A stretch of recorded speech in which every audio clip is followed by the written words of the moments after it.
Olá! Moda, beleza, viagens, gastronomia, fitness e tantos outros assuntos. Sim, a vida de um influencer comporta várias áreas e atitudes. O objetivo, na maioria das vezes, é alcançar um público específico e gerar conexão com os seguidores. É uma atividade em crescimento, um verdadeiro mercado profissional em expansão. O dinheiro é ganho através das chamadas publis e, conforme o reconhecimento aumenta, entram em cena empresas maiores, como as próprias plataformas ou até mesmo agências de marketing e propaganda. Mas e o glamour, onde é que fica? Como surgiu essa onda de querer influenciar as pessoas e sobretudo, qualquer assunto? E de que forma essa profissão, que é uma profissão agora, vai caminhar? A gente entra nesse mundo daqui a pouquinho. E também Edifício Bonfim, filme de terror gravado em Florianópolis que reúne na produção gaúchos e catarinenses. E ainda tem teatro com o espetáculo Que Será, Será. Fica ligado que o Revista está começando agora.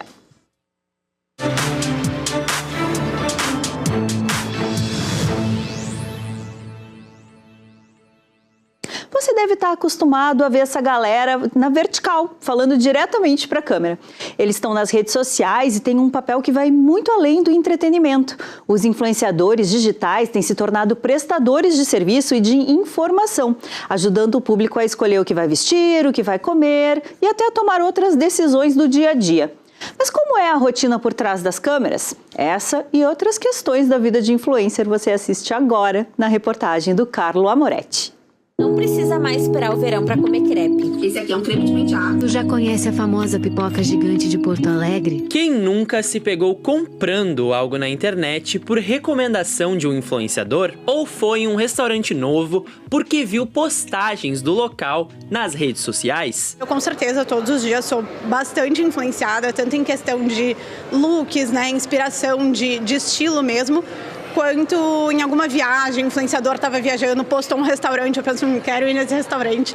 Mas no meu caso eu uso mais para comer, restaurante, essas coisas. Recentemente a gente comprou lá uma espécie de assinatura lá de descontos em restaurantes porque vi na internet, acaba vendo na internet, acho que é interessante, vai valer a pena, né? Então a gente acaba consumindo, mas achando que está copiando uma coisa legal, que a pessoa ali está mostrando, mas tudo faz parte de uma estratégia.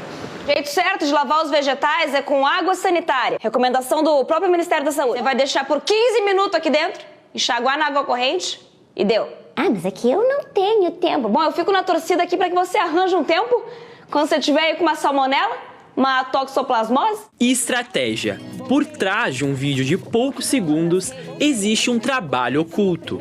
Ideia, gravação, edição e publicação fazem parte dessa rotina. E foi assim que a Tainá Barbosa começou, usando a reforma da casa da mãe como ponto de partida para crescer nas redes sociais. Eu comecei a dar essas dicas, né, de preços, de lugares para comprar as coisas, enfim. E hoje meu nicho principal é pautas sociais, raciais. Eu falo sobre cabelo crespo, né? Tem um público jovem que me acompanha, que eu acho importante. O mal de toda mulher preta crespa é ter acreditado na maior mentira já contada. Que o nosso cabelo era feio, que a nossa pele era feia, que a nossa boca, o nosso nariz, agora estão tudo querendo, nossa bunda. Hoje, basta abrir as redes sociais e eles estão lá, dando dicas, mostrando lugares e compartilhando a rotina.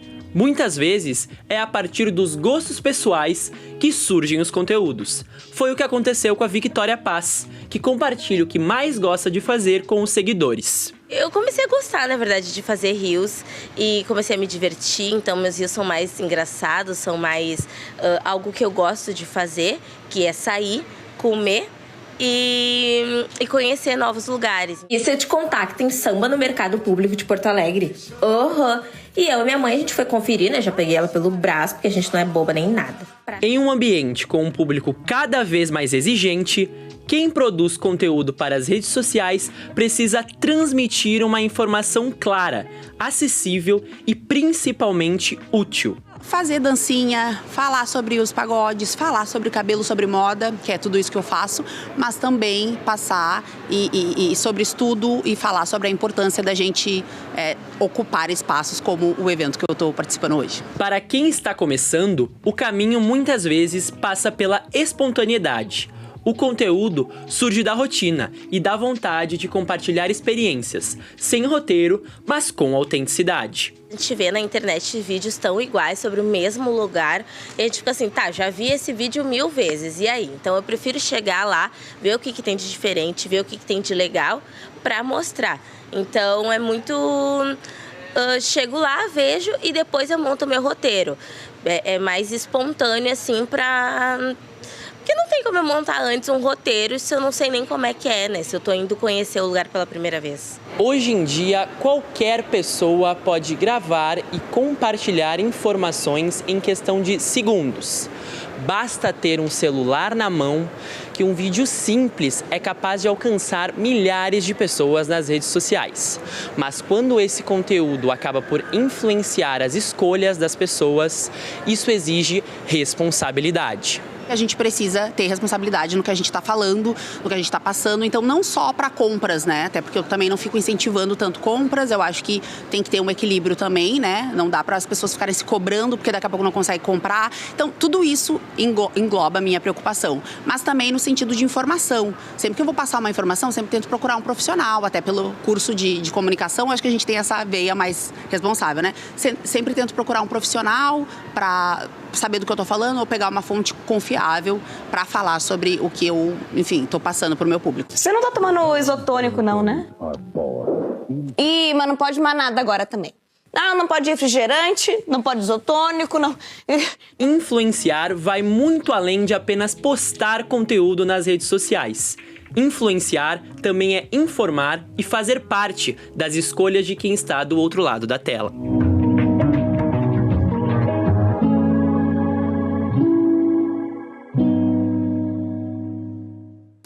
E para a gente seguir falando desse mundo de influenciadores e criadores de conteúdo, nós vamos conversar agora com a Lohane Sorgen. Desculpa, não... Sorgen, viu? Quis fazer, né? Quis dar um brilho, não precisava, é lindo como ele é. Sorgen, que é analista de comunicação e estratégia, e com a Andressa Gravina, que produz conteúdo sobre atividades culturais disponíveis aqui em Porto Alegre. Gurias, muito obrigada por estarem aqui. Obrigada pelo convite. Lohane, vou começar contigo. Em que momento a questão do influenciador digital deixou de ser aquela pessoa com um celular na mão e uma ideia na cabeça e passou a ser um profissional da comunicação? Eu acredito que a grande virada veio na pandemia. A gente, enfim, eu trabalho numa agência, né? O Grupo Nós Somos Moda, que é especializado em marcas de moda, então é a nossa expertise, mas a gente começou a trabalhar mais também com influenciadores durante a pandemia e sentiu a necessidade vindo dos nossos clientes enquanto marcas também. Porque estava todo mundo em casa, como que eles iam divulgar os produtos? Então, acredito que durante a pandemia teve muito essa virada, tanto para as marcas entenderem que, ok, a gente precisa deles para, enfim, divulgar o conteúdo, fazer essas outras frentes de estratégia, mas também com o surgimento do TikTok, com todo mundo estando em casa, muita gente começou a produzir conteúdo. A gente teve muitos influenciadores que surgiram e se popularizaram durante a pandemia. Então, acho que foi essa grande virada. Claro que alguns permaneceram, alguns não. Quem estava só lá fazendo dancinha no TikTok durante a pandemia não permaneceu. Mas quem, enfim, tem um conteúdo de valor, que influencia de uma forma positiva, ficou. Acho que foi por ali. Quem entendeu que era mais do que simplesmente compartilhar o dia a dia, eu acho. Exato. Né? E também não tem problema compartilhar só o dia a dia, porque tem muitas pessoas, a gente tem um nicho muito forte de pessoas que compartilham, por exemplo, eu sou CLT, faço um vlog sendo CLT. Como que é? Que usa isso como também uma segunda profissão, né? Não como a profissão principal. Sim. E contigo, como é que foi, Andressa? Porque tu tens formação em filosofia, foste, né, atuaste como professora e agora trabalha com influência e criação de conteúdo na área cultural. Como que foi essa virada de chave? Então, eu sou uma dessas pessoas que sou CLT e também atuo como influenciadora agora. Meu trabalho na internet é bem recente. Inclusive, tu comentou da pandemia e um dos meus momentos de virada de chave que eu senti a necessidade de criar o conteúdo foi durante o período da enchente aqui em Porto Alegre. Porque eu crio conteúdo sobre eventos culturais aqui em Porto Alegre E nesse momento da enchente, eu vi locais que eu já frequentava e, enfim, destruídos, né? Ali, margs, casas de cultura. E eu fui muito impactada por isso e eu pensei, nossa, eu sempre frequentei esses lugares. E eu falo muito de eventos gratuitos também. E muitas pessoas do meu próprio convívio, eu postava no meu Instagram pessoal, diziam, nossa, eu não sabia que isso existia, que legal, tem ópera em Porto Alegre, de graça, eu não sabia. Então, eu pensei, por que não eu começar a falar disso, né? E essa minha carga, né, de professora de filosofia, me formei na PUC, na época que tinha um campus em Viamão ainda, então já faz um tempinho. Sempre me motivou, né, a ser uma pessoa que traz alguma transformação para a sociedade, né? E essa palavra influenciador, a gente vê até com olhos meio negativos, né? Porque a influência, a gente pensa como influência negativa, né? A gente não pensa em influência positiva, dificilmente. Está se usando mais creator, né? Criador de conteúdo. Estamos indo para o outro lado, né? Eu uso bastante facilitadora cultural, né? Legal. Porque dentro desse nicho que eu estou, né? Faz bastante sentido. Inclusive, agora, eu sou embaixadora da Noite dos Museus. Também, que demais. Que vai acontecer em novembro, já fiquem ligados. É um evento que para a cidade, né? Então, é o tipo de coisa que eu acredito, defendo, né? Que é essa democratização de acesso aos espaços culturais. Então, acho que a internet é uma ferramenta excelente para isso. Como é que a gente percebe, ou como é que se coloca hoje, o que define um criador de conteúdo profissional? Já vou mudar o termo já, né? O que conta? É o número de seguidores? É a questão da influência, o engajamento, o resultado? Enfim, onde é que mora? Sim, eu acredito que a palavra-chave hoje é comunidade. Porque tu pode ter 1000 seguidores, mas se tu tiver uma comunidade fiel, tu vai estar influenciando aquelas pessoas de alguma forma, e se tu criar um conteúdo de qualidade também, tu pode ser considerada uma creator, uma influenciadora, enfim, o termo que quiser. Então, hoje a gente não olha, a gente estava até falando ontem, numa agenda que a gente estava tendo de dados no escritório com o time todo sobre isso, que a gente não olha mais para o seguidor. Porque até olhando para o nosso comportamento de consumo, eu consumo muito TikTok e eu não sigo as pessoas que eu consumo no TikTok normalmente. Porque as pessoas aparecem, eu sempre vejo o vídeo das mesmas pessoas e às vezes eu não sigo. Então, essa comunidade se cria muito além dos seguidores também. E tu acha que essa é a questão porque isso tem a ver também com um pouco do algoritmo das redes sociais, né? Com a forma como, principalmente, a gente está falando do TikTok, mas a gente sabe que a Meta, né? Que tem o Facebook, o Instagram também, eles têm um olhar para o consumo do vídeo de acordo com as preferências das pessoas, né? Sim. Então, isso seria E existem muitos mundos, muitos nichos, Exato, né? Mas há muito tempo, quando tudo era mato, se recebia muito conteúdo de quem a gente seguia em ordem cronológica. Isso, adeus, isso não existe mais, né? Hoje em dia tem a ver com com o consumo que cada pessoa faz do conteúdo. Vocês acham que essa forma de entregar conteúdo nas redes sociais prejudica ou auxilia o criador de conteúdo? Bom, o criador de conteúdo, eu acredito que facilite, assim, né? Porque ele, inclusive na plataforma do Instagram, tem a opção de fazer um Reels teste, que tu entrega somente para quem não te segue. Então, o TikTok também é uma plataforma que visa bastante essa entrega para quem ainda não é teu seguidor. Inclusive, foi a primeira plataforma que eu utilizei por causa disso. Justamente porque eu não queria postar no meu perfil pessoal de início, assim, né? E, meus amigos vão ver. Então, eu preferi uma plataforma que fizesse essa entrega para quem não me seguisse ainda. Mas há controvérsias, né? Porque isso faz que o usuário fique muito tempo consumindo ali na rede social, porque acabou ali quem tu está seguindo e continua indicando coisas para te não parar de ver. Então, o ideal, de repente, seria a plataforma fazer uma adaptação, de ter uma opção de feed somente de quem tu está seguindo e outra opção de recomendações, enfim, até para a saúde mental, uma questão meio importante, assim, de E às vezes acaba que quem a gente segue, a gente vê menos.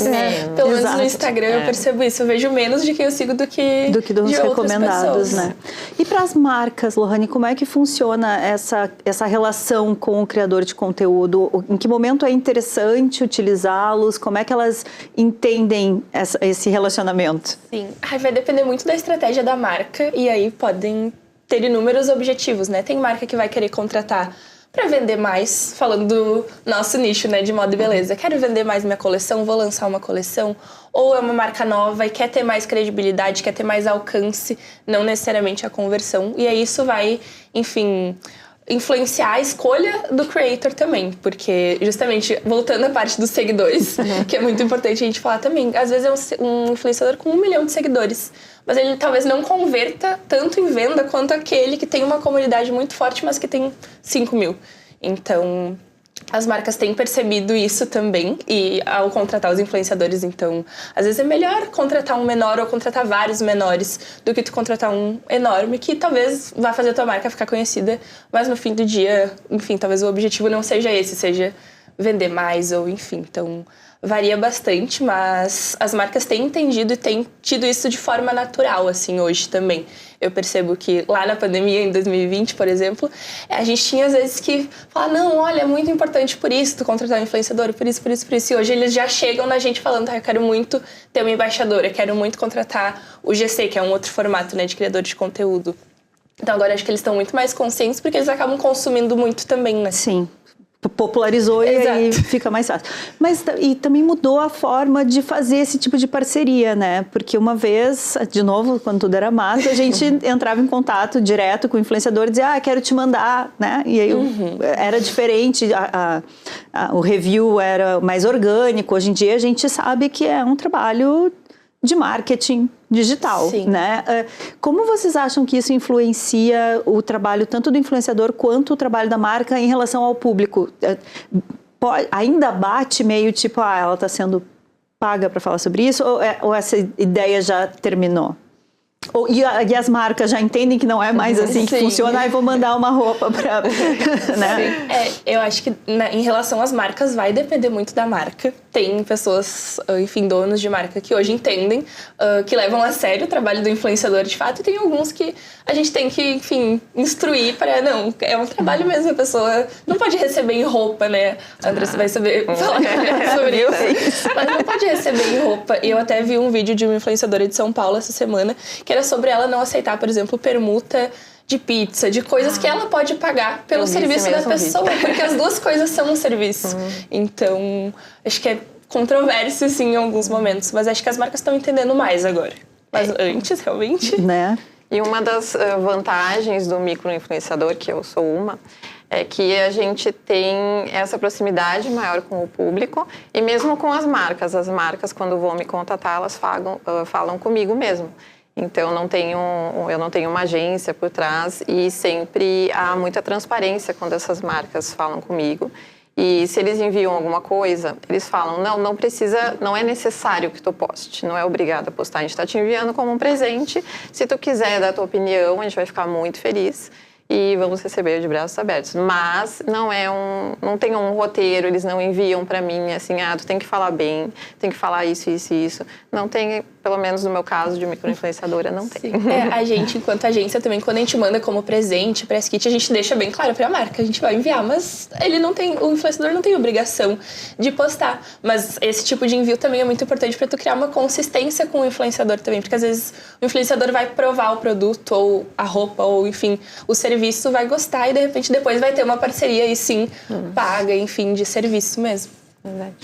Maravilhoso. Bom, cinema e o audiovisual também já se debruçou sobre o tema dos influenciadores e dos criadores de conteúdo. A gente trouxe aqui nos nossos posters 4 indicações que falam sobre isso, né? O primeiro deles é Vinagre de Maçã, uma minissérie baseada na história real de Belle Gibson, uma influenciadora australiana que fingiu ter um câncer terminal no cérebro e se curou com métodos naturais. Ela enganou seguidores lucrando com um aplicativo, mas foi desmascarada após fraudes financeiras e mentiras sobre doações. A influencer Divina, uma influenciadora acostumada ao luxo, perde o apoio financeiro dos pais e aceita trabalhar em um abrigo. Lá, ela enfrenta desafios que a levam a descobrir o verdadeiro significado de servir ao próximo com um propósito maior. Influencer de mentira. Uma jovem desesperada por amigos e fama finge uma viagem a Paris para aumentar a presença nas redes sociais. Porém, um incidente aterrorizante acontece no mundo real, se tornando parte da viagem imaginária e oferecendo tudo o que ela quer. E Fake Famous, uma experiência surreal nas redes. Um experimento social inovador com influenciadores digitais pega 3 pessoas em Los Angeles com um número de seguidores relativamente pequeno para que tentem se tornar influenciadores famosos comprando seguidores falsos e um exército de bots.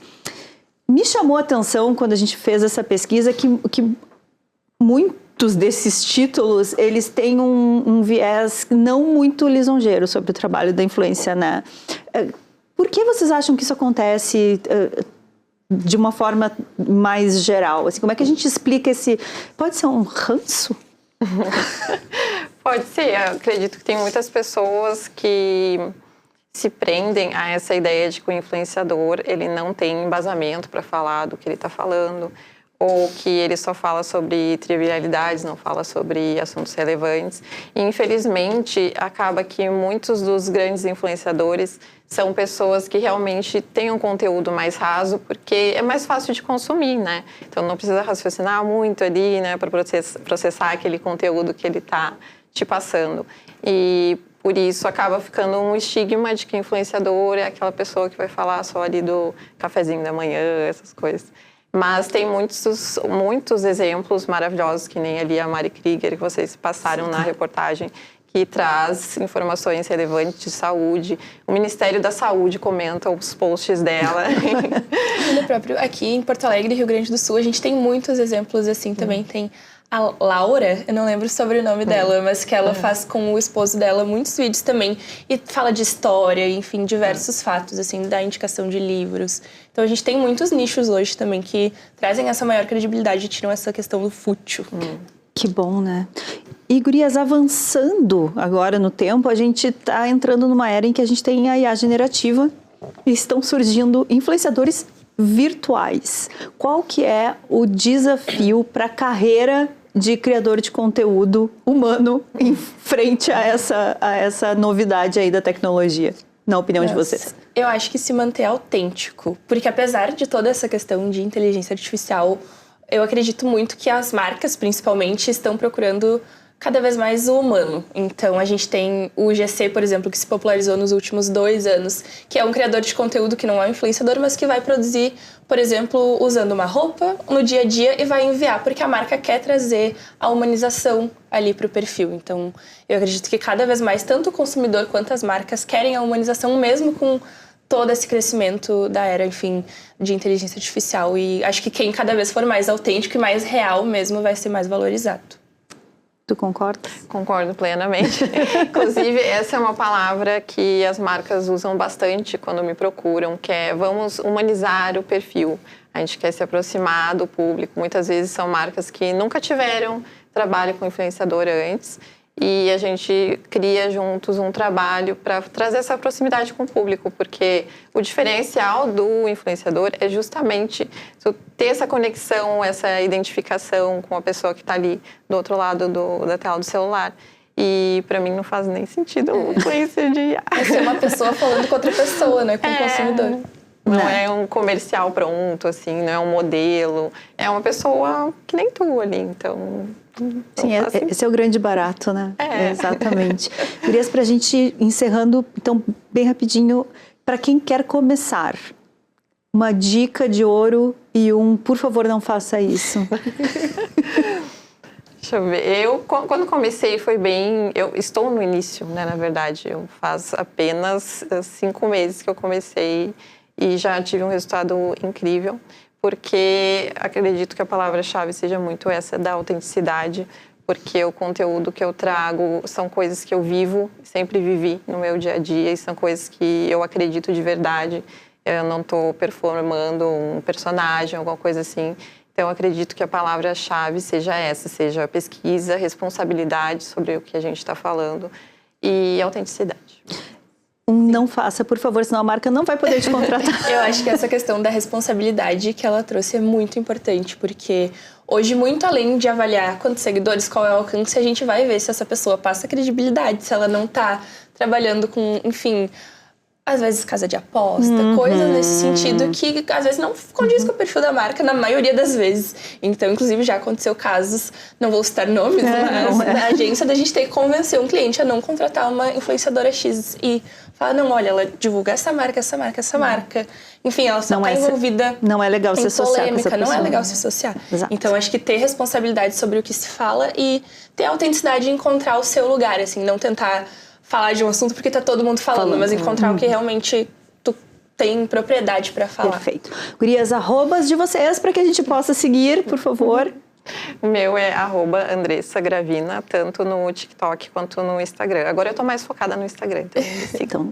O meu é Sorgenlo e a gente tem o @Nós Somos Moda, que é o da agência, e a gente também tem uma revista, que é a @Revista Style and Trends. A gente fala de moda, beleza, comportamento, muitas coisas ali no Instagram de forma digital também. Então, nossa audiência já sabe onde ir. Muito obrigada, foi um prazer conversar com vocês. Obrigada. Que a gente se encontre de novo em breve aqui ou nas redes sociais. Bom, depois do intervalo tem Edifício Bonfim, um filme que reúne gaúchos e catarinenses no cinema. É já já. Vinícius Cantuária chega a Porto Alegre.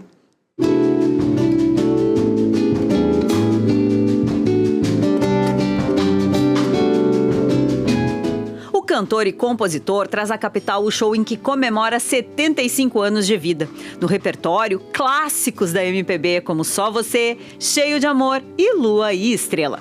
A apresentação acontece às 9 da noite no Sgt. Peppers e tem ingressos disponíveis no Simpla. Mas deixa o destino, deixa o seu castro, quem sabe eu te encontro. E também tem candombe uruguaio na cidade.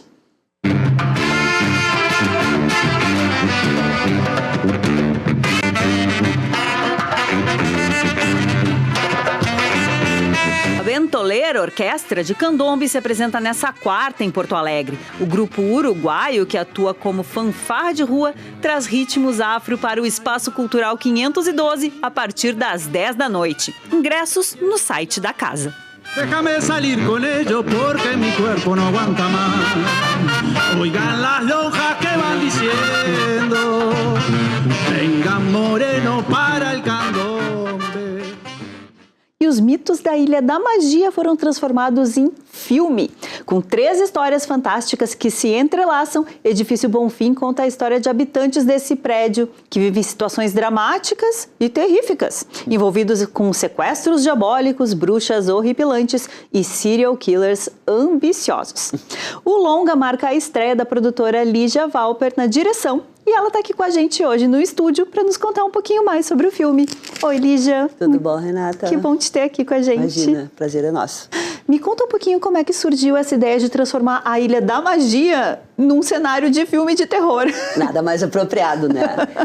Os mitos, lendas e crenças que transformaram Florianópolis em Ilha da Magia, né?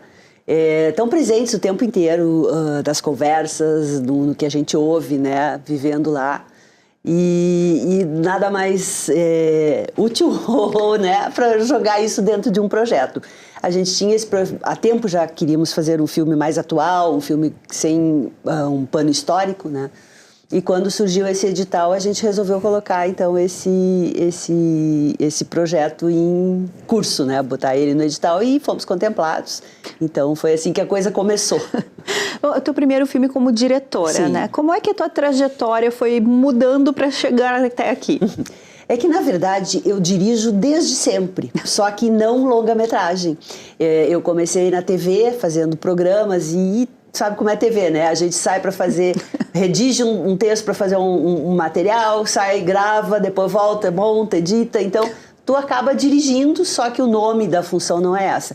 Mas depois eu dirigi clipes, dirigi programas especiais, fiz uma série de curtas também para a RBS TV de Santa Catarina, uma época. E depois, quando a gente abriu a produtora em Florianópolis, que a nossa produtora hoje tem em Porto Alegre e Florianópolis, eu comecei a dirigir comerciais. Então, eu fiz uma boa carreira lá na área de publicidade. Então, agora chegar a um longa é a cereja do bolo, claro, né? Eu também tinha dirigido um curta aqui uma vez, que foi um prêmio do IECine. Ah, que legal. Há alguns anos atrás, já uma comédiazinha. E então, enfim, foi muito bom. Fantástico. Me conta um pouquinho como é que foi construir essa narrativa, porque ela é fragmentada, né? A gente tem 3 histórias que se entrecruzam. Qual foi o desafio de fazer esses 3 lugares se cruzarem num único, né? A história de Edifício Bonfim, ela é a história de 3 habitantes do Edifício Bonfim, né? Então, cada vez que acontecem coisas com cada um desses 3 principais personagens, né? Os 3 vivem no Edifício Bonfim, eles se cruzam, se conversam, eventualmente no próprio prédio, né? Estamos vendo mas aí cada um tem sua vida. Isso, de certa maneira, também demonstra que ninguém sabe exatamente quem vive do seu lado, especialmente em prédios, né? É verdade. Tu quer deixar subir som ou a gente continua Vamos falando? conversando. Tá. De repente, se tu quiser dar uma comentada. Ó, essa é a Gabi Petri, que ganhou o prêmio de melhor atriz, né? Agora, não é essa, claro. Essa aí. A Gabi é uma atriz já bastante experiente. Ela fez Passaporte para a Liberdade, do Jaime Monjardim, como uma cantora, né? Aquele filme sobre nazismo. Ela trabalhou no SBT há muito tempo. Uma excelente atriz e cantora. Mas então, cada um desses 3 personagens, eles saem para fazer suas artes. Daí, o Tenente, que é esse personagem aí do Sandro Michael, ele é especialista em sequestros e ele é chamado para uma situação de sequestro e encontra essa criatura aí, sendo sequestrador, né? Então, muito complicado de resolver, né? O assunto. Não, uma criatura inominável, como a gente brinca. Além do Sandro, depois a Daniela, o personagem da Gabi, ela sai para fazer uma trilha na Costa da Lagoa, que é uma área rural ali em Florianópolis, na Lagoa da Conceição. E ela encontra uma criatura que não devia ser nem vista, muito menos gravada, porque ela filmou com o celular. Gente. Daí ela decide que tem que descobrir o que é aquilo, quem é aquela pessoa, onde é que está aquela pessoa, o que acontece e tal, e isso acaba destruindo a vida dela. Perde emprego, perde família, perde tudo no final. E, por fim, a outra história que está o personagem, né, é o formando, que é uma pessoa que está se formando na inusitada escola de serial killers. Gente! Então ele planeja o golpe perfeito, né, o crime perfeito, nessa cerimônia de formatura. Só que ele não contava com a astúcia de uma colega dele que resolve fazer ainda mais do que o que ele estava querendo aprontar, né? Já tô louca para ir ver. A equipe, ela é toda local, né? 100% local. Qual é a potência que isso traz, tendo em vista que a história se passa lá e trata de mitos do próprio espaço de Santa Catarina? Como é que bate diferente? Eu acho que é quase uma necessidade, sabe? Essa coisa de ter o elenco, ter a equipe local. Porque é um prêmio local, é um prêmio da Fundação Catarinense de Cultura, né? Então, nada mais justo do que esses recursos serem empregados com as pessoas que fazem cinema em Santa Catarina, né? O elenco é 100% catarinense. Mesmo pessoas, por exemplo, como a Gabi, que já morou muito tempo no Rio, hoje em dia está morando em Florianópolis de novo. O Vinícius Vester, né? O próprio Sandro Michael também, que há mais tempo já está em Florianópolis. O Vinícius é o único que não mora em Florianópolis, ele está morando no Rio. Mas os outros todos vivem lá e são tão capazes e tão maravilhosos como qualquer outro, né? Então eu acho que valorizar esse potencial local foi um acerto, assim. Eu acho que a gente... O mesmo acontece com a trilha sonora, né? Então, a trilha sonora ainda é um negócio mais maluco, né? Porque eu queria muito ter músicas do Das Aranha. O Das Aranha é uma banda bastante importante, a banda mais importante, vamos dizer, de Santa Catarina, ou pelo menos a mais refinada, renomada, conhecida. E aí eu cheguei no Carlos Trilha, que é o produtor do Das Aranha atualmente, e o Carlos Trilha é uma pessoa fantástica, ele faz trilha para um monte de filme, ele vive em Florianópolis, ele é florianopolitano, morava no Rio, voltou, instalou lá, tem um estúdio, faz trilhas para vários filmes internacionais, inclusive. Ele é produtor do Das Aranha, ele foi da Legião Urbana, ele substituía o tecladista e eles chamam de não sei se eu esqueci o nome, um segundo músico, mas ele fez o show, inclusive, em Porto Alegre, aquele último show do Legião Urbana, que eu tive o prazer de dirigir a filmagem, né? Demais. Que foi uma coisa muito legal na minha vida, e a gente só soube disso quando daí conversando com ele, né?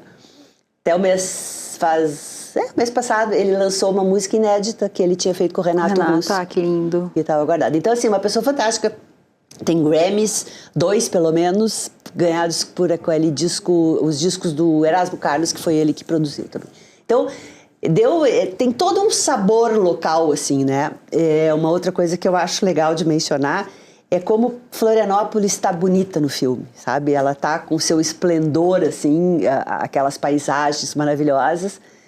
E também, assim como a gente não sabe quem é o vizinho do lado, um lugar idílico como Florianópolis podem ter coisas... Pode esconder segredos que a gente não espera. Pode esconder coisas que a gente não sabe. Bom, o filme estreia agora dia 7, né? Onde é que a gente consegue conferir ele aqui? A partir de 7 de maio, estreia nacional. Nós estamos colocando o filme em várias capitais, né? Porto Alegre, Florianópolis, Rio, São Paulo, já com salas confirmadas.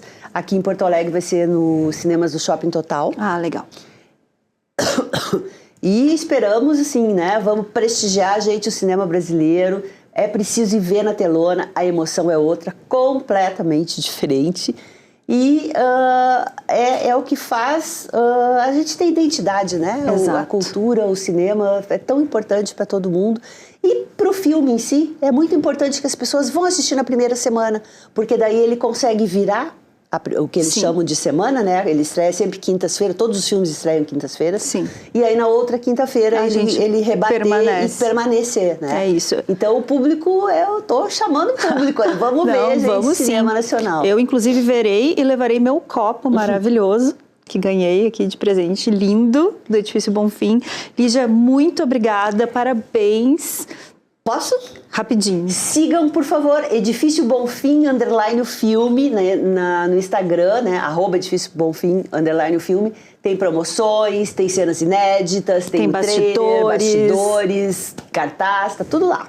Isso aí, tem também na mídia, a gente se vê lá de novo. Muito obrigada. Imagina, muito obrigada a vocês. Bom, te liga nessa ação. O projeto CineSesc promove nessa quarta-feira uma sessão especial de cinema de rua em Porto Alegre. A exibição é voltada exclusivamente para os moradores do albergue Acolher, que vão conferir o documentário Luiz Melodia no Coração do Brasil. O filme traz registros raros da carreira do compositor e a sessão acontece nas dependências do Museu de Arte Contemporânea, o MAC, lá no 4º Distrito. A sessão começa às 7 da noite. A iniciativa é uma parceria entre o Sesc Alberto Bins e o Museu de Arte Contemporânea do Estado, que está buscando ampliar o acesso à cultura para quem vive em situação de vulnerabilidade aqui na capital. Massa, né? Bom, um breve intervalo e na volta a Ionara Caran nos apresenta o espetáculo Que Será, Será, daqui a pouquinho.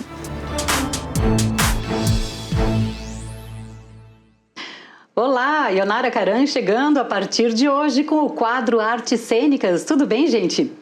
Olha, tem estreia de espetáculo na Álvaro Moreira. Que será? Será? Une estética vibrante e crise existencial. A montagem agraciada com o projeto Novas Caras, conhecido por revelar os nomes que movimentam a renovação do Teatro Gaúcho, traz no elenco a vencedora do Prêmio Tibicuera, Bianca Cruz, com dramaturgia de Rafa Silvestrin e o melhor, com entrada gratuita. Com um texto que transita entre o absurdo e a lucidez, a peça levanta questões e angústias vividas durante a crise dos 20 anos. Crise dos 20 anos? Que crise, né? Vamos saber mais com nossas convidadas de hoje, as atrizes Vitória Greff, também produtora da peça, e Bianca Cruz. Sejam bem-vindas. Tudo bom, gurias? Obrigada. Temos crise aos 20 anos, é verdade? Então, sim.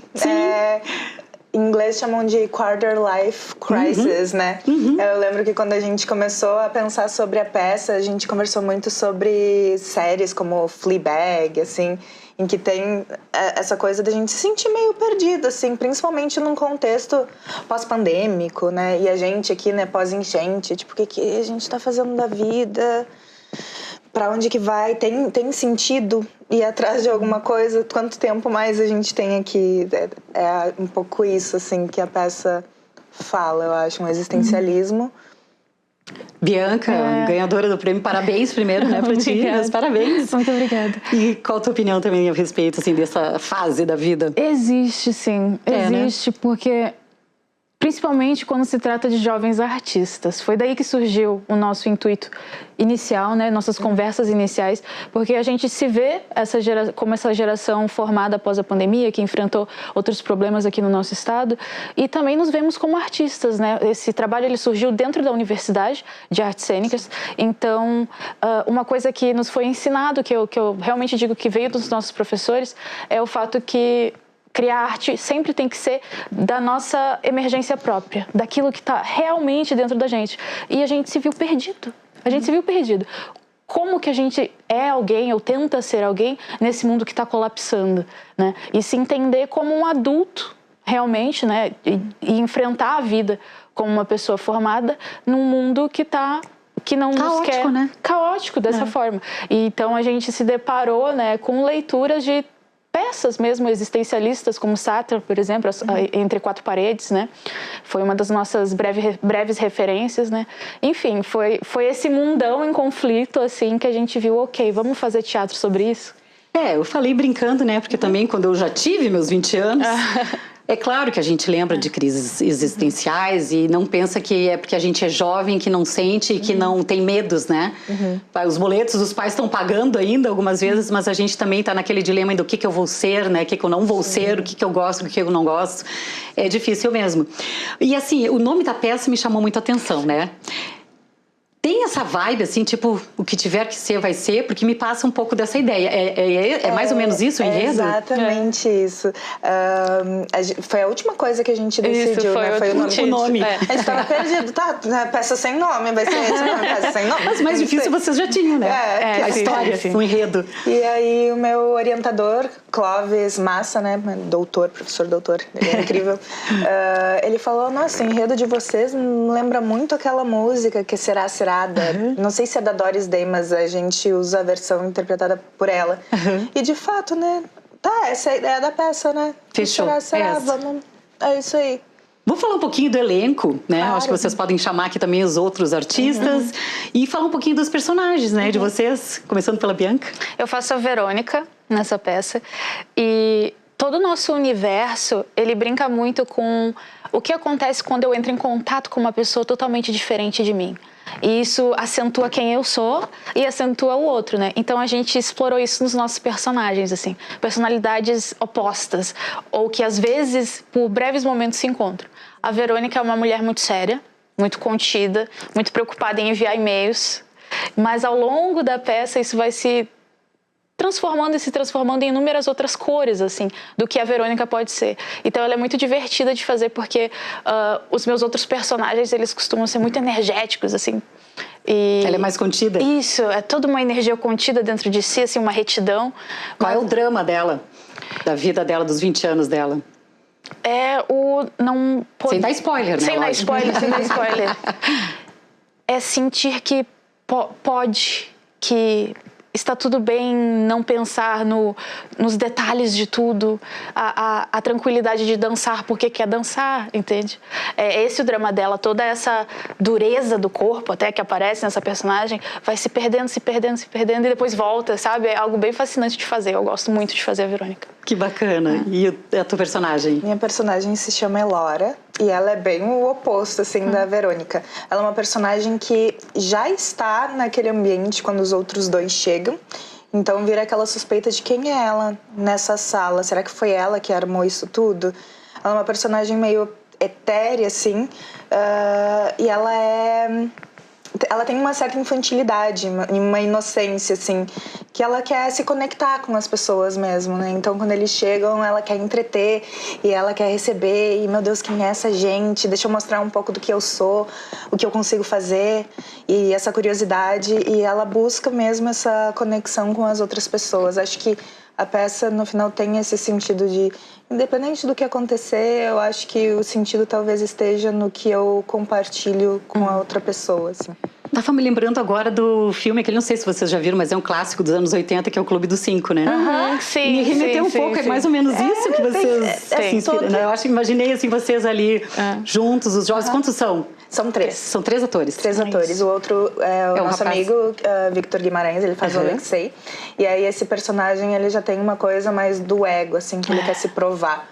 Enquanto a Elora é uma coisa mais inconsciente, assim, um pouco mais primitiva, e a Verônica é a ordem, não sei o que, o Alexei é tipo essa casca, sabe? Como é que a gente desmonta essa personagem que é toda aparência? Ele de mistérios, então. Mais exibicionista, assim, mais snob, e eles todos estão no mesmo ambiente, eles têm que estar naquele ambiente, e a partir daí todos eles vão perdendo as máscaras, né? Que são essas cascas que eles têm. Os três têm cascas. Como é na vida, né?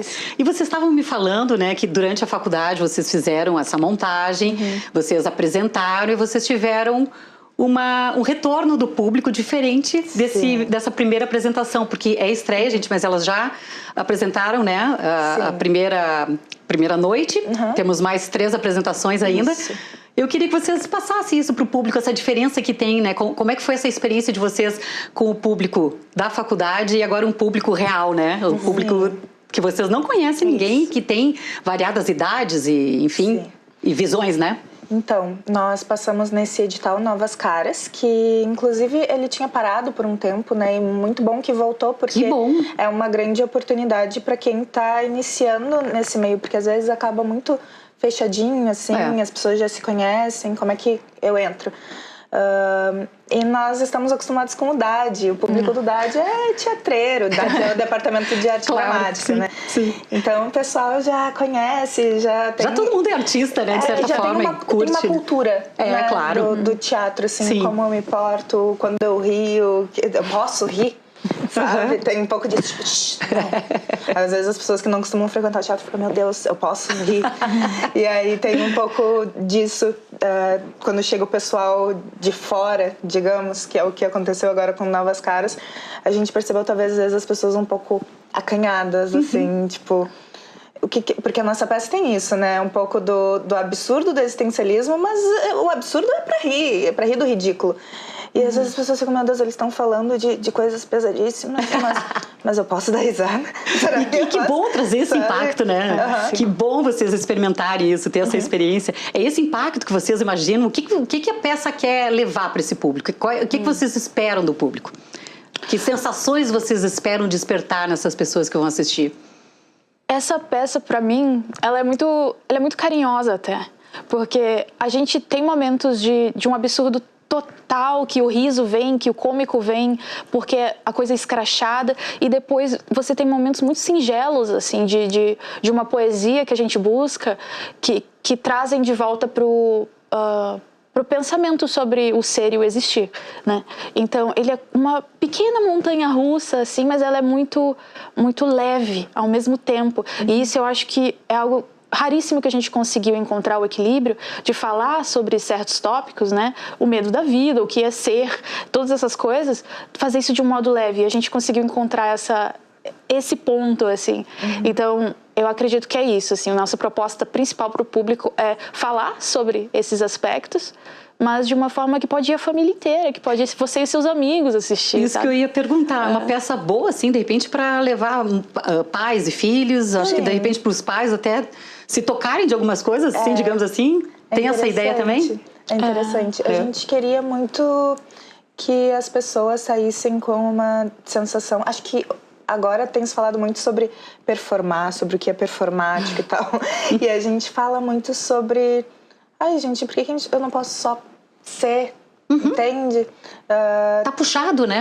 Por que eu não posso só ser? Eu tenho que estar sempre mostrando alguma coisa para as pessoas, sabe? Então, que as pessoas saíssem sem medo do ridículo, sem medo de botar livres, cara, né? sabe? O teatro é muito legal por isso, né? Como é libertador, né? Tanto para quem tá lá em cima do palco, para quem tá ali nas cadeiras, né? Trocando essa experiência incrível.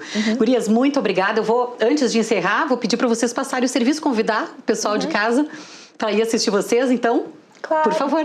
Então, nós vamos seguir com o espetáculo que será na Sala Álvaro Moreira, que fica na Érico Veríssimo, nos dias 29, agora essa semana, 6 e 13 de maio.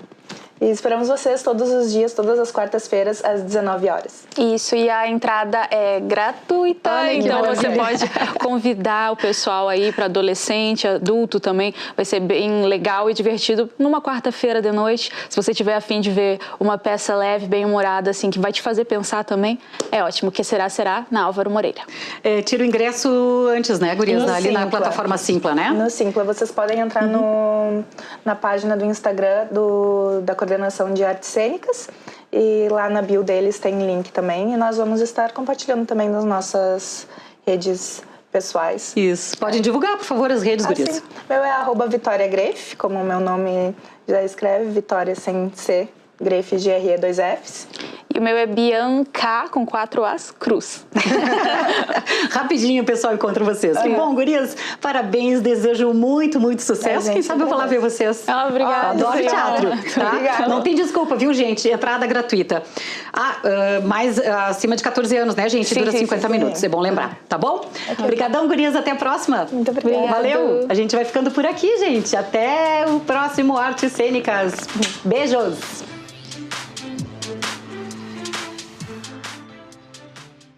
Tá aí uma dica imperdível. E agora é hora de previsão do tempo para quarta-feira com o Lucas Canever. Oi, Lucas!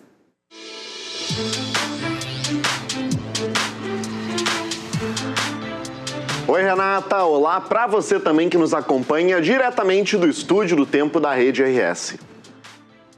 A tendência é que o frio continue atuando nessa quarta-feira. As mínimas no Rio Grande do Sul podem variar de 4 a 13 graus. O lado bom é que, assim como a gente viu ontem e hoje, o sol vai predominar em todas as regiões. Com isso, a temperatura aumenta ao longo do dia, garantindo uma tarde agradável com máximas que podem chegar até os 25 graus. E é importante dizer também que o Instituto Nacional de Meteorologia emitiu um alerta com a possibilidade de geada em alguns pontos do centro do nosso estado. Mas esse frio aqui não deve durar muito tempo não, porque a partir de quinta-feira essa massa de ar frio já deve começar a perder intensidade. Vamos dar uma olhada em como o tempo fica amanhã em algumas cidades. Na Serra Gaúcha, em Vacaria, as mínimas ficam ao redor dos 11 graus, com máximas de até 24. Por lá, o sol aparece entre nuvens. Já na fronteira oeste, em São Borja, o sol predomina o dia inteiro, com marcas que vão dos 10 aos 25 graus. No centro do estado, em São Cepé, o dia começa com mínimas baixas, assim, para essa época do ano, ao redor dos 8 graus, meio gelado, mas esquenta bastante com a presença do sol, chegando até os 23 graus. Ao sul do estado, em Rio Grande, a temperatura vai dos 8 até os 25 graus nessa quarta-feira, também garantindo um dia de sol. Assim como aqui em Porto Alegre, a capital dos gaúchos, que vai ter um dia ensolarado, com temperaturas que vão dos 9 até os 24 graus. Por hoje é isso, Renata. Eu vou ficando por aqui, mas amanhã eu volto com mais previsão do tempo. Até amanhã. A gente vai ficando por aqui e amanhã a gente se encontra de novo numa nova edição do Revista. Tchau, tchau, até lá!